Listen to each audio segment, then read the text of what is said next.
welcome Congressional District GOP Chair Suzanne Steyers.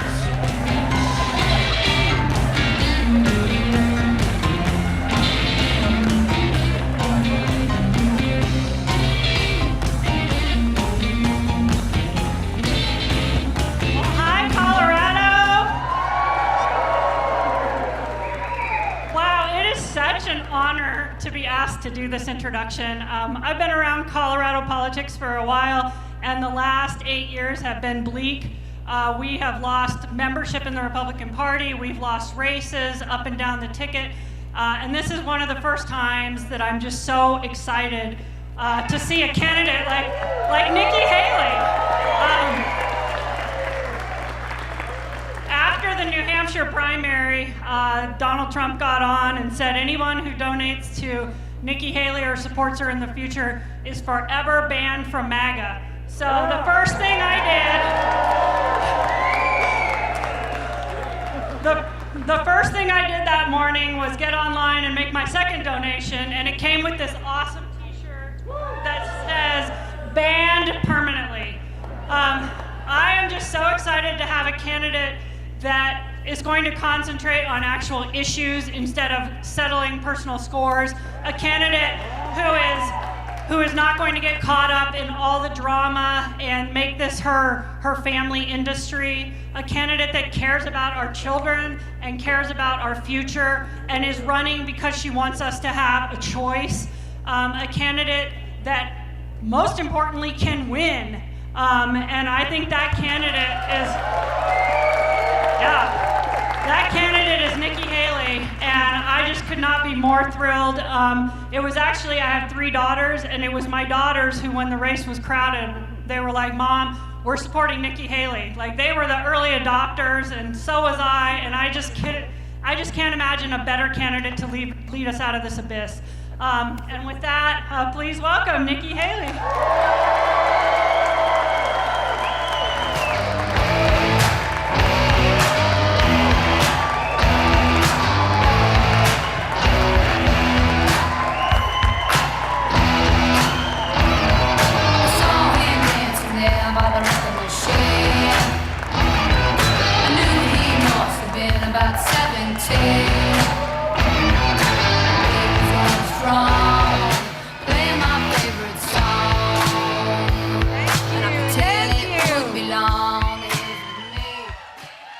Hello, Colorado!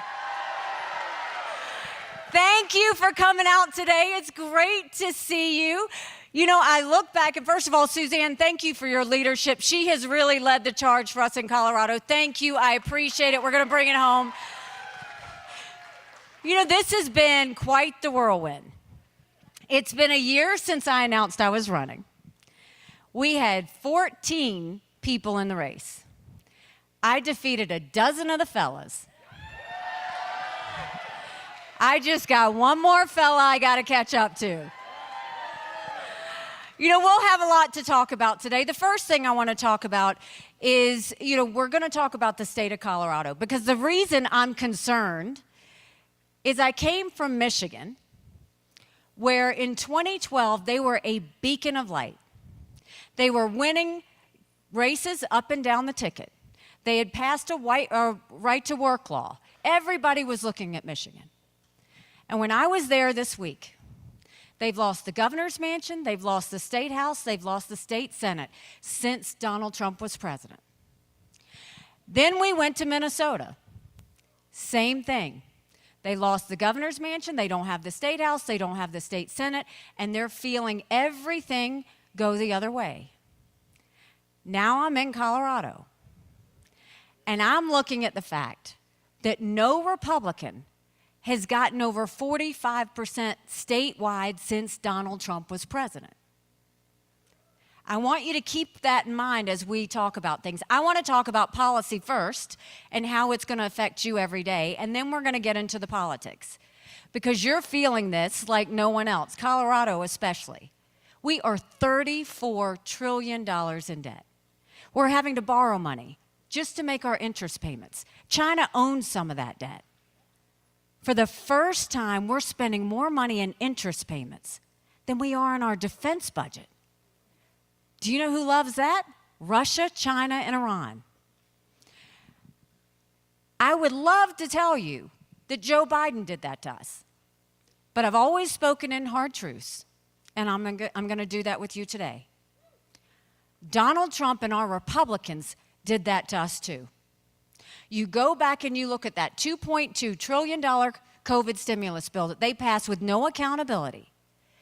It expanded welfare that's now left us with 80 million Americans on Medicaid, 42 million Americans on food stamps. That's a third of our country. Donald Trump put us $8 trillion in debt in just 4 years, more than any other president. And did Republicans try and make it right? Nope. They opened up pet projects and earmarks for the first time in 10 years, pushing through 7,000 of them last year. In the 2024 appropriations budget, Republicans put in $7.4 billion worth of pet projects and earmarks. Democrats put in $2.8 billion. Now you tell me who the big spenders are.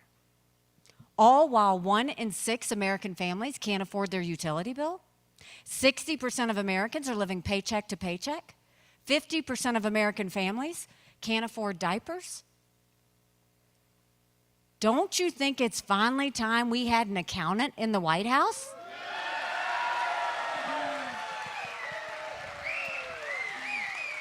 So how will we fix the economy? The way we'll fix the economy will start by clawing back the $100 billion of unspent COVID dollars that are still sitting out there.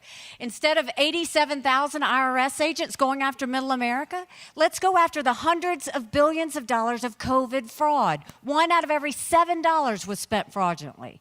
If 8% of our budget is interest, quit borrowing. Cut up the credit cards. You have to balance a budget every day. I had to balance a budget as governor. Why is Congress the only group that refuses to balance a budget?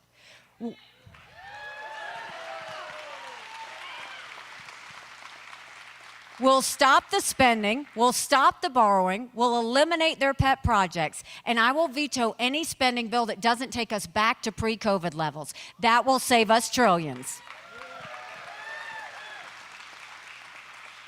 And then we're going to take as many federal programs as we can and send them down to the state level. That will reduce the size of the federal government, but it will empower people on the ground. Think education, think healthcare, think welfare, think mental health.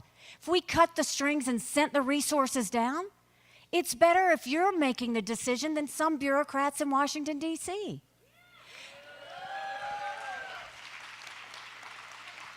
And then we're watching the rich get richer and the poor get poorer. We have to open up the middle class. That's why we'll cut taxes on the middle class and simplify the brackets. We'll make sure that we eliminate the federal gas and diesel tax in this country. And we will make small business tax cuts permanent. Small businesses are the heartbeat of our economy. We need to start acting like it. And you know, talking about Congress, you know, Congress only has one job, and that's to give us a budget on time. Keep in mind, they're talking about a shutdown again this week. Do you know Congress has only given us a budget on time 4 times in 40 years? 4 times in 40 years. You know what I say about that? You don't give us a budget on time, you don't get paid, period.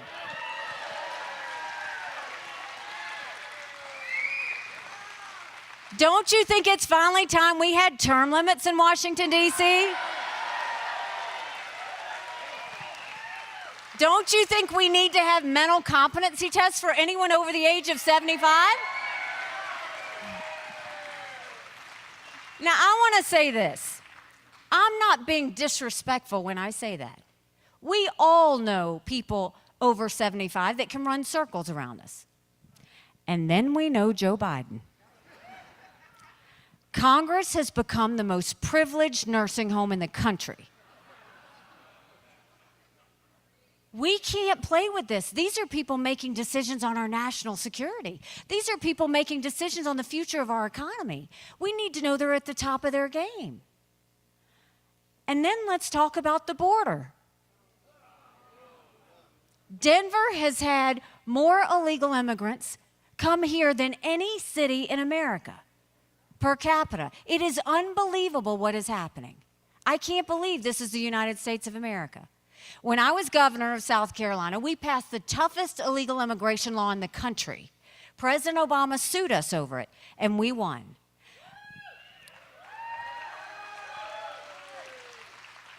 But it can never be acceptable that we've had 9 million illegal immigrants come across that border. We had more fentanyl come last year that would kill every single American. Number one cause of death for adults 18 to 45, fentanyl. And don't think for a second China doesn't know what they're doing when they send it over. So I want to take what we did in South Carolina and I want to go national with it. I want to do a national E-Verify where every business has to prove that the people they hire are in this country legally.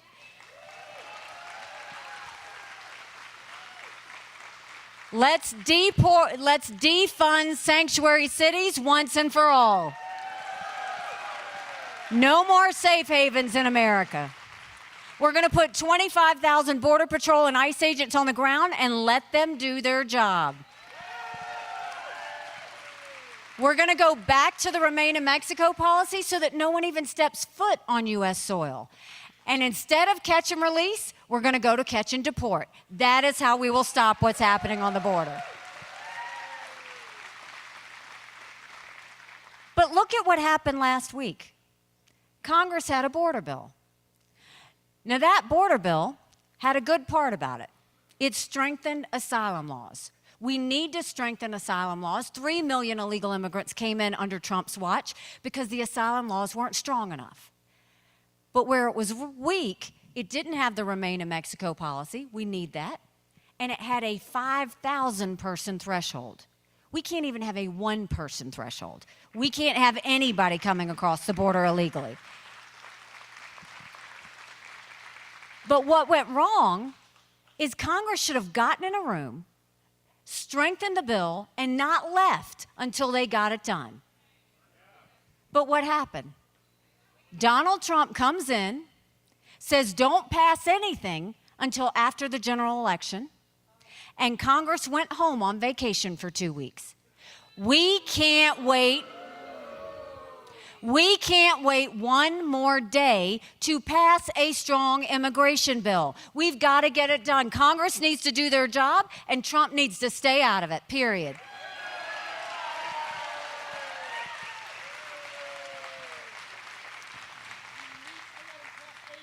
So, I grew up in rural South Carolina, and my parents taught me that you always take care of those who take care of you. I'm going to ask you if we're taking care of those who take care of us. Right now in America, over 35,000 of our veterans are homeless. 1 in 3 suffers from PTSD or thoughts of suicide. We lose 22 heroes a day to suicide. If a veteran needs a doctor's appointment at the VA, on average, takes 29 days. Why 29 days? Because on the 30th day, they can go to the doctor or hospital of their choice. So midway through the 29 days, they get a call to reschedule, and the clock starts all over again. It's shameful how we treat our veterans. Now, I'm the proud wife of a combat veteran who served in Afghanistan.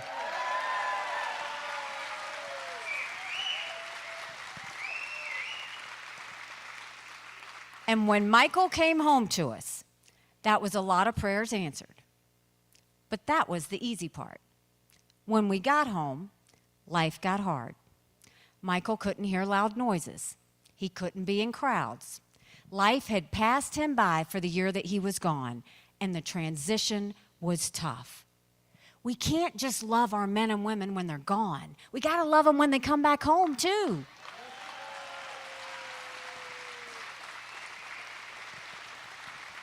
Let's do better than just a 2-week transition. Let's take care of them for the long haul. And that means telehealth, so we can get them the mental health care they need right when they need it. Let's let them go to the doctor or hospital of their choice. They've earned that right.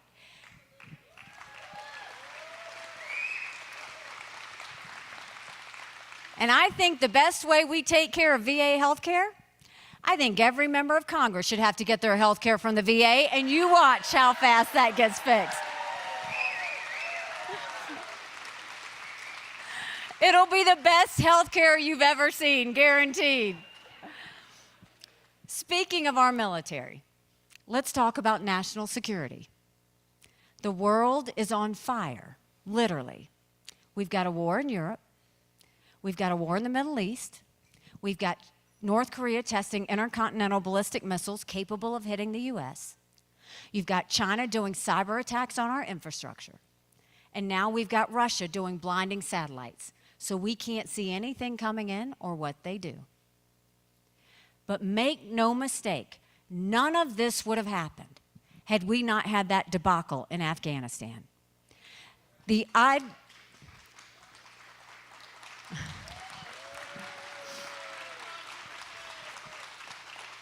idea that Michael and his military brothers and sisters who served there had to watch us leave Bagram Air Force Base in the middle of the night without telling our allies who stood shoulder to shoulder with us for decades because we asked them to be there.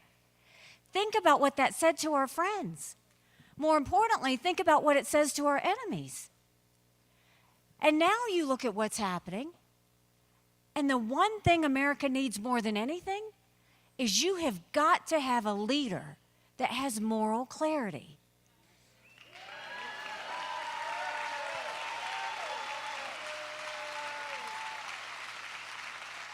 You've got to have a leader that knows the difference between right and wrong and the difference between good and bad.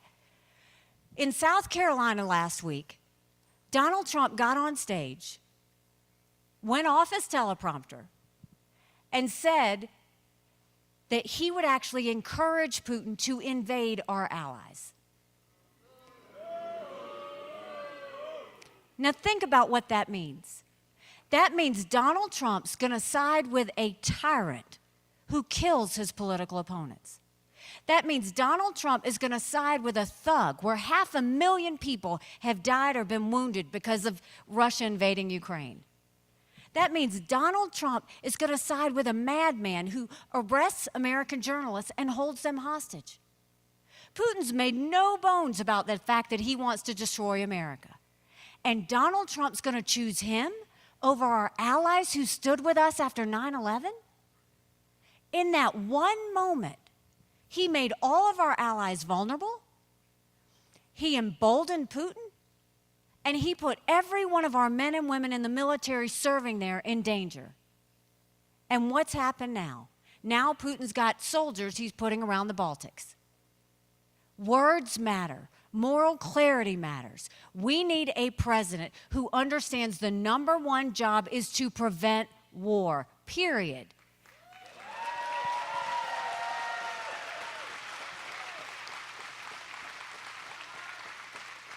Believe Putin when he says, once he takes Ukraine, Poland and the Baltics are next. Those are NATO countries that immediately puts America at war. This is about preventing war. Now, I will always say we shouldn't give cash to any country, friend or enemy, because you can't follow it. You can't hold it accountable. But if Ukraine needs the equipment and ammunition, if that's 3.5% of our defense budget, that's it, and that prevents war, give it to them.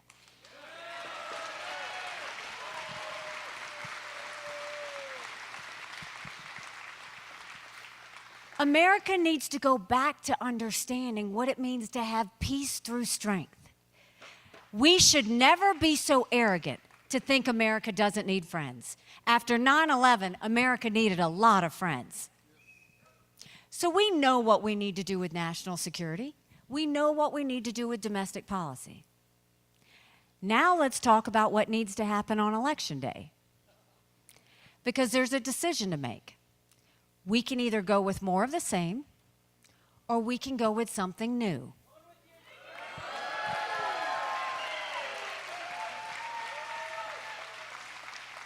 More of the same is not just Joe Biden.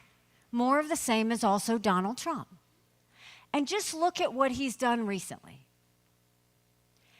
After we got through Iowa, we came to New Hampshire. He said we'd lose by 35 points. We got 43 points. And he was so unhinged that I got 43 points that he threw a temper tantrum on stage. Literally. All he did was talk about revenge and my dress. Then the next day he says anybody that supports her is barred permanently from MAGA.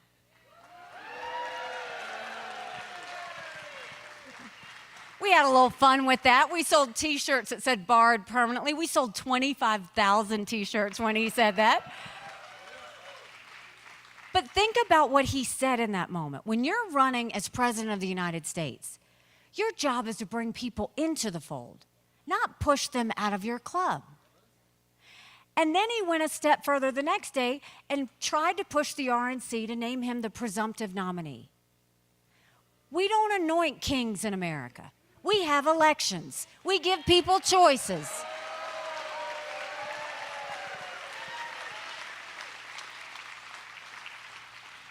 And then he lost a couple of court cases and had some judgments against him. And then he went on a rant about being a victim. Now, what you need to know is, this is not personal for me with Donald Trump.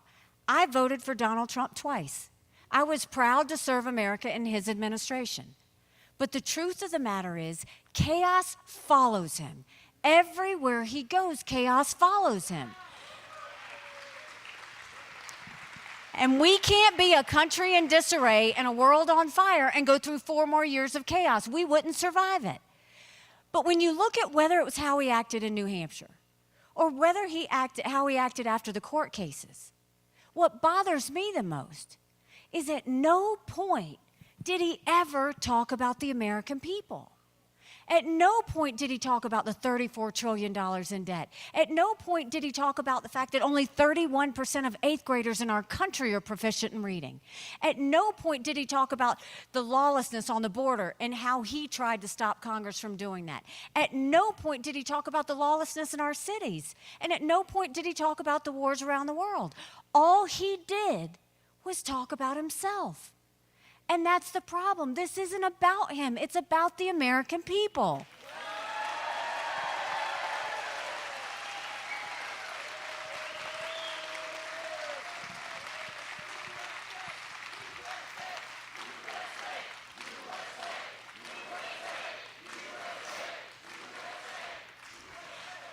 And if states like Colorado and Michigan and Minnesota want to start winning again, you have to have somebody on the ticket that can win a general election. And look at all the polls. First of all, let's look at all the early states. In every one of the early states, yes, did Donald Trump win? I give him that. But he lost 40% of the vote. You can't win a general election if you can't get 40% of Republican primary voters. You just can't. But more than that, look at the polls. Don't listen to me. Look at the polls. Marquette poll came out last week. In most of the polls, he's down by 5. He's down by 7. Marquette poll, he was margin of error. It'll be a nail biter. I don't know what's going to happen. I'm in that same poll, and I defeat Joe Biden by 18 points.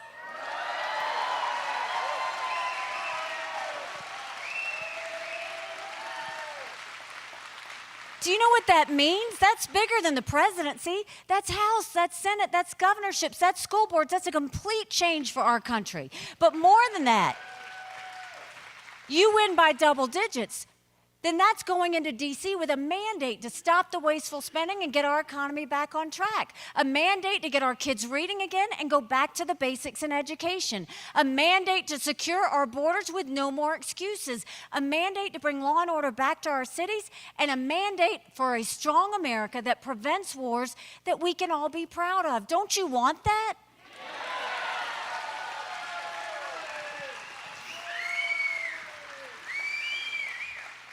Because we could have that.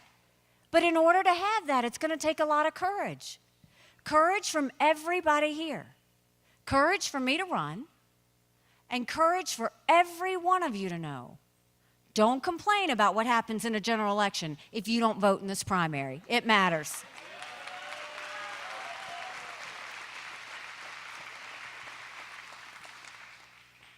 You know, about 8 months ago, I dropped my husband Michael off at 4 a.m. for another year-long deployment. And I watched him and 230 soldiers pick up their 2 duffel bags of belongings, to go to a country they'd never been, all in the name of protecting America. They're willing to sacrifice their lives and their families because they still believe in this amazing experiment that is America. So if they're willing to sacrifice for us there, shouldn't we be willing to fight for America here?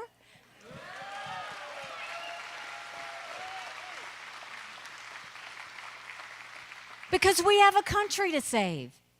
But in order to save her, we've got to continue to acknowledge these hard truths. You look at the fact, I told you that Donald Trump can't win. He can't win a general election. There will be a female president of the United States.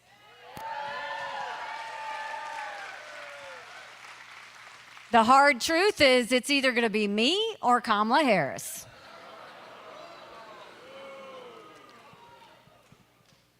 But I'll also say this to the Republican Party. Not only have we lost in 2018, in 2020, in 2022, ever since Donald Trump came on the scene, but more than that, look what's happening to the Republican Party. It doesn't believe in the same things that we as Republicans know. No one's talking about fiscal responsibility. No one's talking about the debt that's going to be on our kids' shoulders. Donald Trump's not saying anything about how he grew government. He's not talking about how he would shrink it, how he would cut, how he would do anything. You don't even hear the Republicans talking about stopping the earmarks. They started them. Then Donald Trump changed this whole idea of peace through strength. Now, instead of leaning in and wanting as many allies as we can so we can be protected, he's stepping away from everyone and wanting America to be in a bubble. That only puts us further into war, not out of war. And then we're seeing him take over the Republican National Committee. You look at the fact, this has never happened before. He's going to put his daughter-in-law as chair, his campaign manager to run it before the primaries even over. But more than that, the RNC was always about winning races up and down the ticket. They've made it very clear that now the RNC is only about Donald Trump.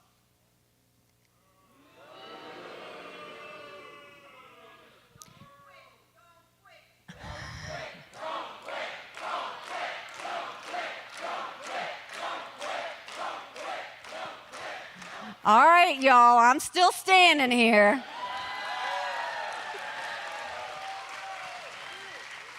But then they put a resolution down that says we want to make sure the RNC doesn't use any of its funds to pay for Donald Trump's personal legal bills. And Donald Trump threw a temper tantrum because he has spent $60 million in campaign contributions on his own legal fees, personal court cases. Now, I will say this to you. I am saying this to the press back in the back. If there is a resolution on whether the RNC funds are going to pay for legal fees, we deserve to see how every national committeeman votes on that resolution.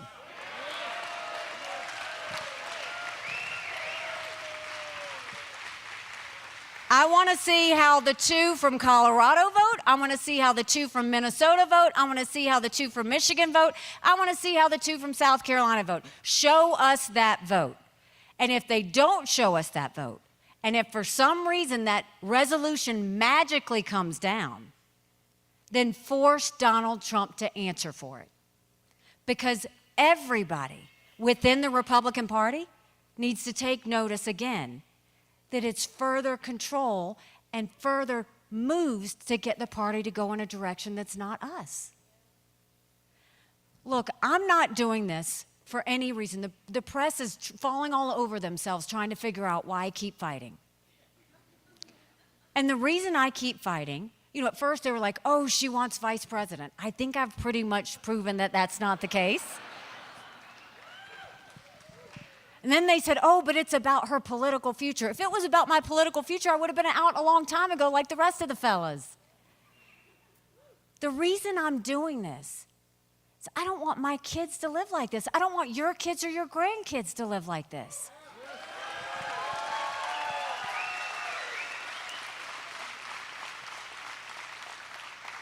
Look at what they've been through.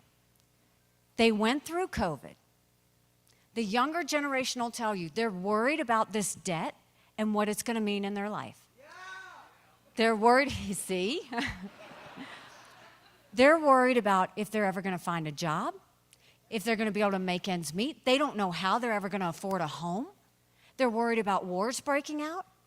And then we want to know why there's so much anxiety, stress, and depression? Because they're living in a country that's under a tent of anger and division and hatred. We deserve, our kids deserve, to know what normal feels like.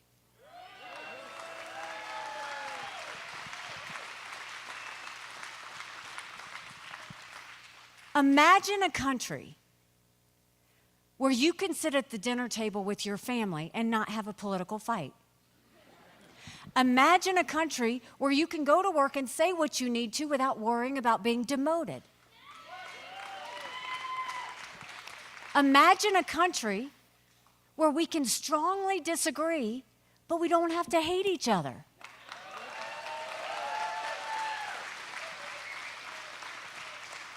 And imagine a country where our kids don't have stress and anxiety, but they have hope for the future.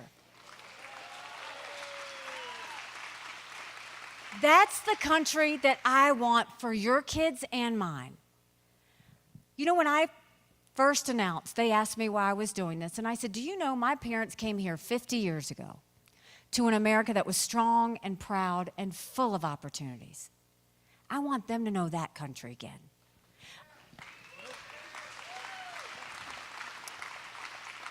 I'm doing this for Michael and his military brothers and sisters. They need to know their sacrifice matters. They need to know that we love our country.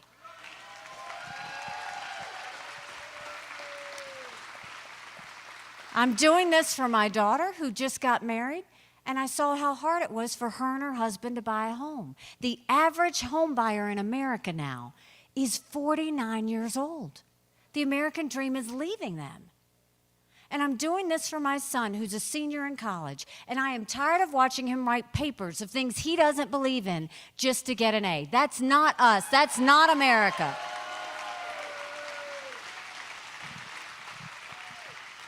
And for the first time, 81% of Americans don't think their kids are going to have as good of a life as we did. We can't be okay with that. I'm not okay with that. We have a country to save. But in order to save her, we got to get to work. Tuesday is election day. So this is what I need you to do. Vote. Vote. I need you to make sure that 10 other people vote right along with you. You all know family and friends, and you'd be surprised how a lot of them are just general election voters. I want you to send them a message from me. In a general election, you're given a choice. In a primary, you make your choice. This is the time for Colorado to make their choice.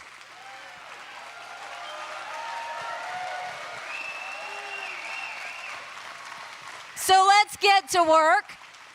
Take a yard sign, call your friends, text your family, email everybody you know, and let them know that there is hope out there, but they've got to do their part. And I will promise you this. I will take the cuts. I will take the bruises. I will take the pain.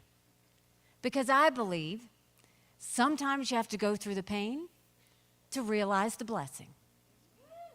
But in order to realize the blessing, all I'm asking is that you join me in this. And if you do, my promise to you is our best days are yet to come. Thank you very much, Colorado. God bless you. Thank you. Thank you so much. Thank you. Thank you.